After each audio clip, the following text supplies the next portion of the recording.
கன்னியாகுமரி மாவட்டம் நாகர்கோவிலில் 48,70,000 ரூபாய் மதிப்பீட்டில் கட்டப்பட்டுள்ள மார்ஷல் நேசமணி மணிமண்டபத்தினை முதலமைச்சர் செல்வி ஜெயலலிதா காணொலி காட்சி மூலமாக இன்று திறந்து வைத்தார்.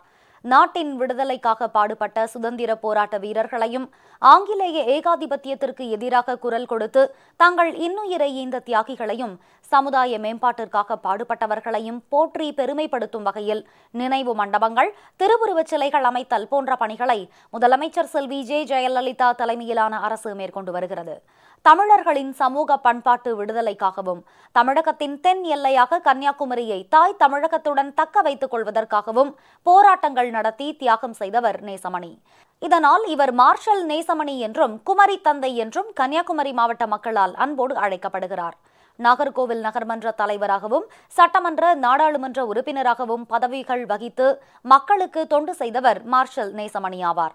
மார்ஷல் நேசமணியின் அரும்பணியை நினைவு கூர்ந்து அவரை பெருமைப்படுத்தும் வகையில் கன்னியாகுமரி மாவட்டம் தாய் தமிழகத்துடன் இணைந்த நாளான நவம்பர் 1ஆம் தேதியன்று நாகர்கோவிலில் அமைந்துள்ள மார்ஷல் நேசமணியின் திருவுருவச் சிலைக்கு தமிழக அரசின் சார்பில் ஆண்டுதோறும் மாலை அணிவித்து மரியாதை செலுத்தி அரசு விழாவாக கொண்டாட முதலமைச்சர் செல்வி ஜெயலலிதா ஆணையிட்டார். இந்நிலையில் கன்னியாகுமரி மாவட்டம் நாகர்கோவிலில் மார்ஷல் நேசமணியின் மார்பளவு வெண்கலச் சிலையுடன் 48,70,000 ரூபாய் மதிப்பீட்டில் கட்டப்பட்டுள்ள மார்ஷல் நேசமணி மணிமண்டபத்தை முதலமைச்சர் செல்வி ஜெயலலிதா இன்று காணொலி காட்சி மூலமாக திறந்து வைத்தார். இந்த நிகழ்ச்சியில் தொழிலாளர் நலத்துறை அமைச்சர் திரு கே டி பச்சமால், செய்தி மற்றும் சிறப்பு திட்டங்கள் செயலாக்கத்துறை அமைச்சர் திரு கே டி ராஜேந்திர பாலாஜி, தலைமைச் செயலாளர் திருமதி ஷீலா பாலகிருஷ்ணன், தமிழ் வளர்ச்சி மற்றும் செய்தித்துறை செயலாளர் முனைவர் மு ராசாராம், செய்தி மக்கள் தொடர்புத்துறை இயக்குநர் திரு ஜே குமர குருபரன் மற்றும் அரசு உயர் அலுவலர்கள் கலந்து கொண்டனர்.